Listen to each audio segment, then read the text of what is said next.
Hi, this is Saurav. Welcome to our new video. So in this video, I'm going to tell you about a very important scheme by the Government of India, PMAY, Pradhan Mantri Awas Yojana. So let's start the video.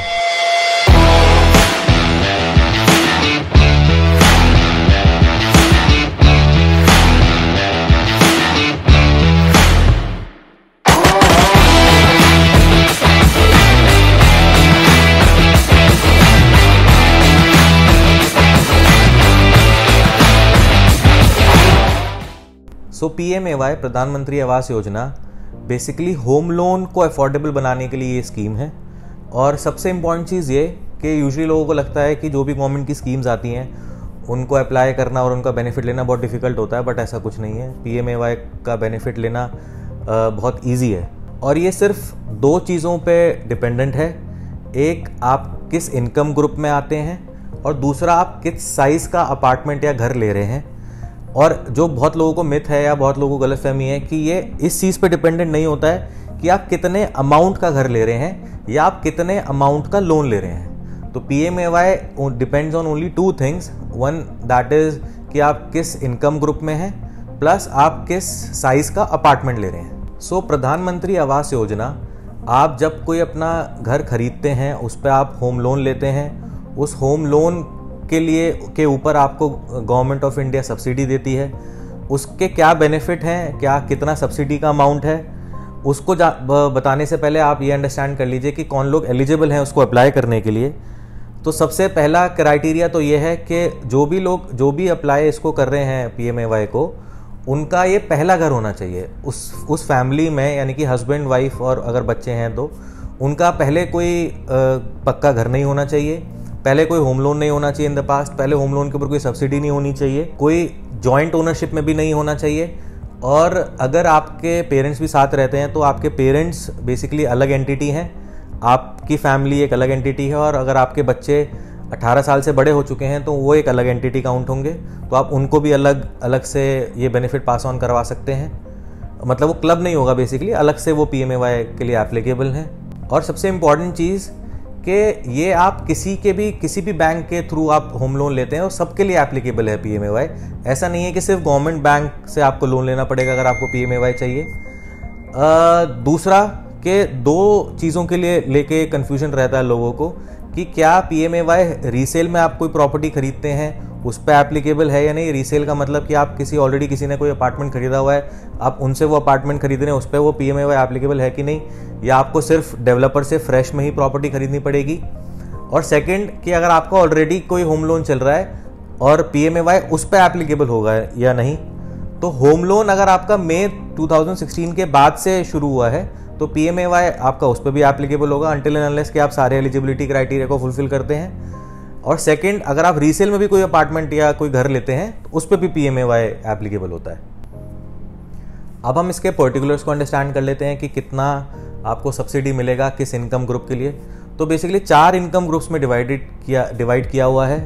एक EWS, एक LIG, एक MIG1 और एक MIG2। EWS category में वो लोग fall करेंगे जिनका हाउस होल्ड इनकम, मतलब एक फैमिली का जो पूरा इनकम है, फैमिली के अंदर जो लोग आते हैं वो अप टू 3 लाख रुपीज़ हो। LIG के अंदर वो लोग आएंगे जिनका house hold income 3 to 6 lakh rupees हो। MIG1 के अंदर वो लोग आएंगे जिनका 6 to 12 लाख रुपीज़ हो। और MIG2 के अंदर वो लोग आएंगे जिनका 12 to 18 लाख रुपीज़ हो। अब इंटरेस्ट सब्सिडी के लिए इन चारों कैटेगरीज के लिए कितना एलिजिबल हाउसिंग लोन अमाउंट है, EWS और LIG के लिए वो housing loan amount up to 6 lakh rupees है, MIG1 के लिए वो अप टू 9 लाख रुपीज़ है और MIG2 के लिए अप टू 12 लाख रुपीज़ है। मतलब कि अगर आप लेट्स से EWS या LIG कैटेगरी में फॉल करते हैं तो 6 लाख रुपए तक का आपका जो लोन है उस पर आपको सब्सिडी मिलेगा। अगर आपने 10 लाख रुपए का लिया तो जो 6 लाख से ज़्यादा का अमाउंट रहेगा 4 लाख रुपए, उस पर आपको सब्सिडी नहीं मिलेगी। इंटरेस्ट सब्सिडी जो है पर एनम, EWS और LIG के लिए वो इंटरेस्ट सब्सिडी का अमाउंट 6.5% है। MIG1 के लिए वो इंटरेस्ट का अमाउंट 4% है और MIG2 के लिए वो इंटरेस्ट का अमाउंट 3% है। मैक्सिमम लोन का टेन्योर जो है वो 20 साल है चारों ही केसेस के अंदर। अब इन चारों कैटेगरीज के लिए आप कितने एरिया का अपार्टमेंट ले सकते हैं। EWS कैटेगरी के लिए उस अपार्टमेंट या उस घर का जो कारपेट एरिया है वो 30 स्क्वायर मीटर होना चाहिए। LIG के लिए वो 60 स्क्वायर मीटर होना चाहिए मैक्सिमम।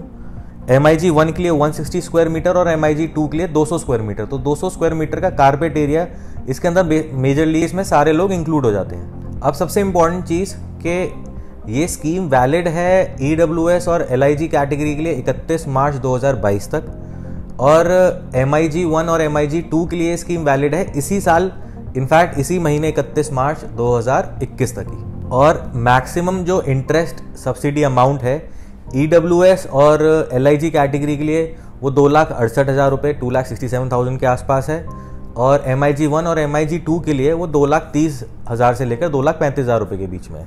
अब इसकी और थोड़ी बेटर अंडरस्टैंडिंग के लिए मैं आपको एक रफ एग्जांपल दे देता हूँ, मैं एग्जैक्ट कैलकुलेट करके आपको नहीं बता रहा।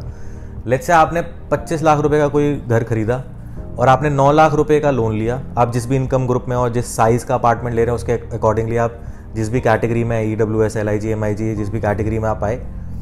अब लेट्स से आपने 9 लाख रुपए का लोन लिया और आपने लोन टेन्योर लिया 20 साल, तो अप्रॉक्सीमेटली आप और 8-8.5% का रेट ऑफ इंटरेस्ट, वैसे तो अब तो क्या रेट ऑफ इंटरेस्ट 7% के आसपास है, 6.25% के आसपास है। तो rate of interest let's say 7-7.5% रहा, तो 9 लाख रुपए के लोन पे आपको 20 साल के अंदर अप्रॉक्सीमेटली जो इंटरेस्ट की टोटल वैल्यू रहेगी वो 9 लाख रुपए रहेगी।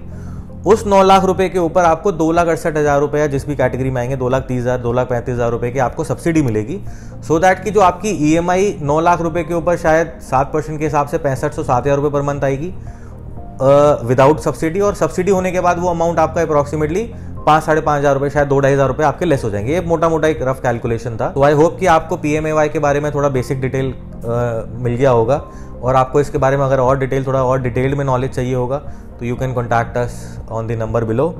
So that was it for today, will catch you up next time.